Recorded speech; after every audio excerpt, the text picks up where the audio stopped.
যাল্লাযী ইয়াশফাউ ইনদাহু ইল্লা বিইذনিহি, কার এত ক্ষমতা, কার এত বড় সাহস আল্লাহর অনুমতি ছাড়া আল্লাহর সামনে দাঁড়িয়ে সুপারিশ করে? কার সাহস এত সুপারিশ করে? মনে করছেন বাবার দরবারে গেছেন, বাবা আপনার সুপারিশ করে জান্নাতে নিবে নাকি? আরে বাবার খবর কি হবে ওটাই তো বাবা জানে না। কথা বলেন। আপনি যে পীরের দরবারে যে সিজদায় পড়ে রইলেন, ওই পীরের অবস্থা কি হবে ওটার কোনো গ্যারান্টি আছে? এই সহজ হিসাবটা বুঝে না। আপনি যেই দরবারে যে মাথা ঘষেন, যেই দরবারে যে সেজদা দেন, যেই দরবারে যে মানত করেন, যেই পীরের পায়ের মধ্যে পড়ে থাকেন, ওই পীরের অবস্থা কি সেটাই তো সে জানে না, ঠিক কিনা? কেউ সুপারিশ করতে পারবে না। তবে হ্যাঁ, আল্লাহ যদি কাউকে দয়া করে অনুমতি দেয় তাহলে করতে পারবে, তাহলে পারবে। সেই কিয়ামতের দিনটা বড্ড ভয়ঙ্কর, কেউ সুপারিশ করার সাহস পাবে না।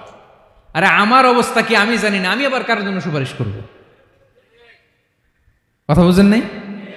আমার কি হবে আমি জানি, তা আমি আরেকজনের নিয়ে টেনশন করার সুযোগ কোথায়? ইয়া নাফসি, ইয়া নাফসি, আল্লাহ আমারে বাঁচাও, আমারে বাঁচাও, আমারে বাঁচাও। কাঁদতে কাঁদতে মানুষ হয়রান হয়ে যাবে, এ নাকি আবার আরেকজনের বাঁচাবে। বিশ্বনবী বলেন, বিশ্বনবী একবার ছাগলের রান খাচ্ছিলেন, রান খেতে খেতে বিশ্বনবী বলেন, আনা সাইয়্যিদুন নাস ইয়াউমাল কিয়ামা,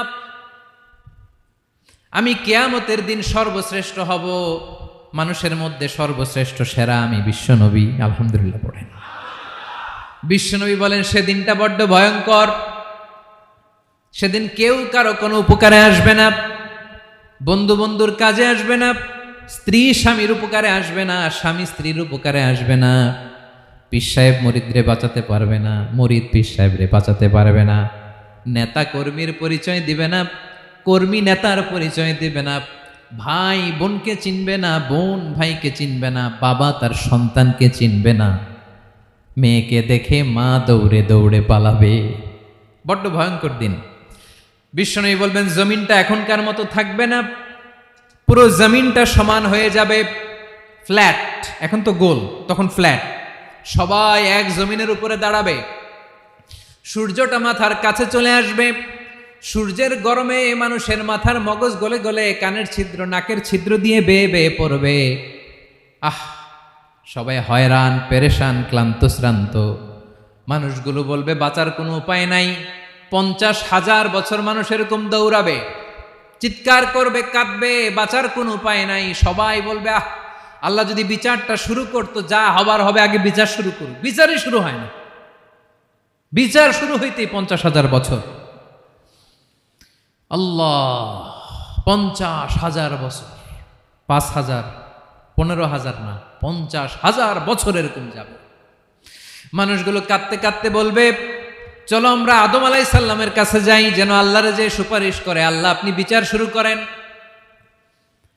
কিয়ামতের ময়দানে সবাই মিলে সাইয়েদনা আদম আলাইহিস সালামের কাছে যেয়ে বলবে, ইয়া আবাল বাশার, ইয়া আউয়ালাল আম্বিয়া, ও আদম নবী, আপনি দুনিয়ার বুকে প্রথম নবী, আল্লাহ নিজ হাতে আপনারে 60 হাত লম্বা করে বানিয়েছেন, আপনার সম্মানে ফেরেশতাদেরকে সেজদা দিতে বলেছেন, দুনিয়ার প্রথম নবী, প্রথম মানুষ আপনি, আপনি আল্লাহরে যে সুপারিশ করেন যেন আল্লাহ বিচার শুরু করে।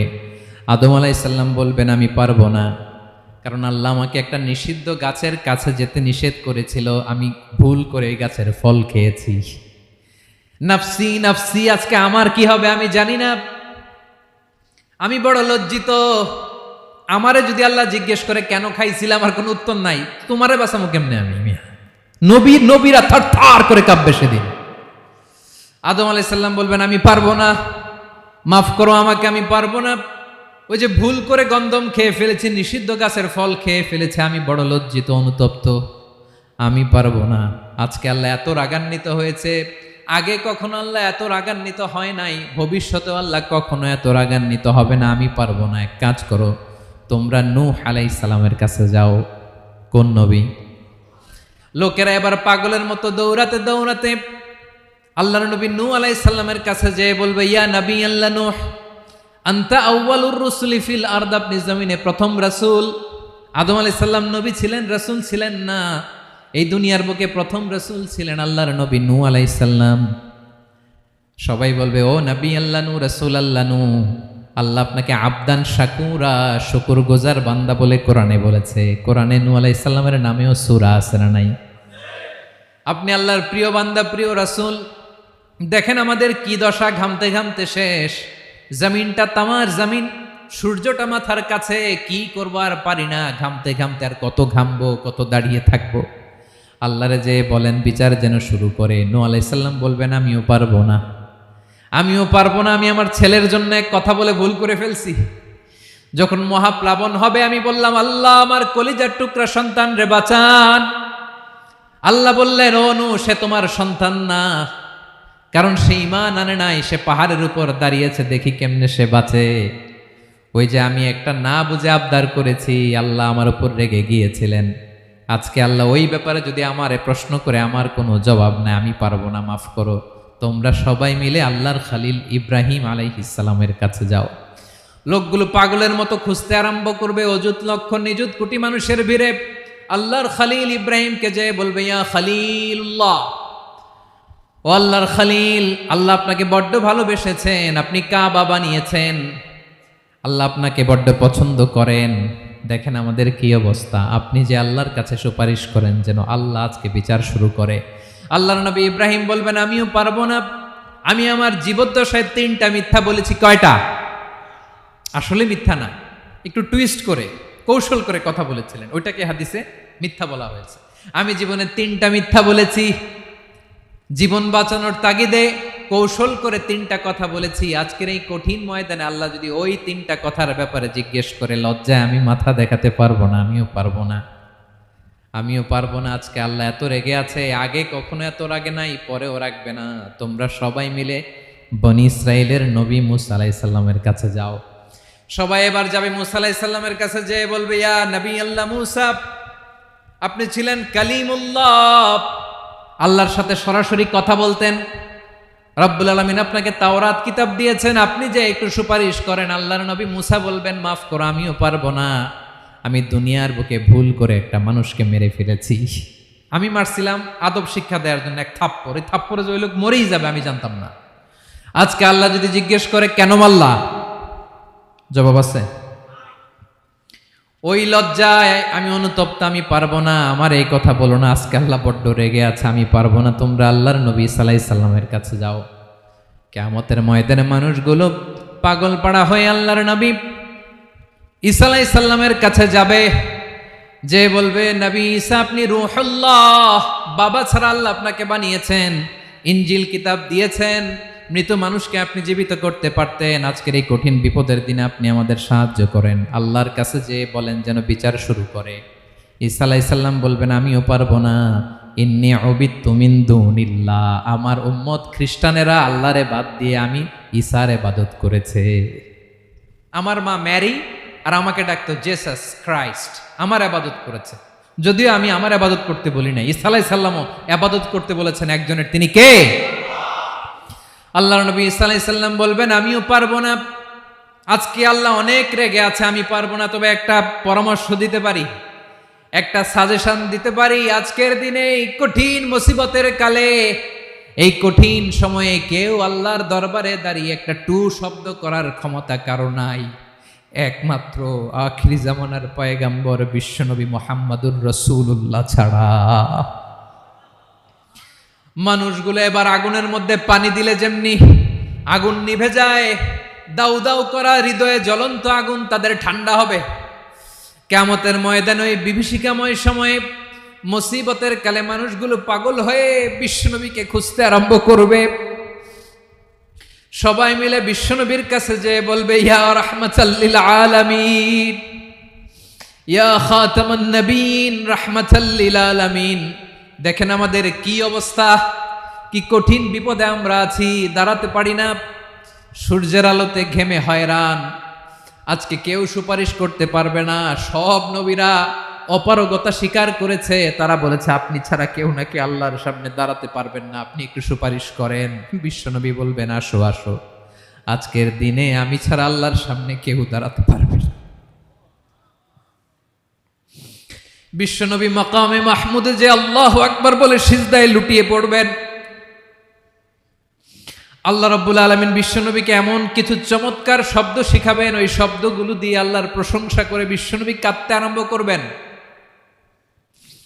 বিশ্বনবী এমন ভাবে অজর দ্বারায় সিজদায় লুটিয়ে পড়ে কাঁদবেন, রব্বুল আলামিনের রহমতের দরিয়ায় জোশ লেগে যাবে।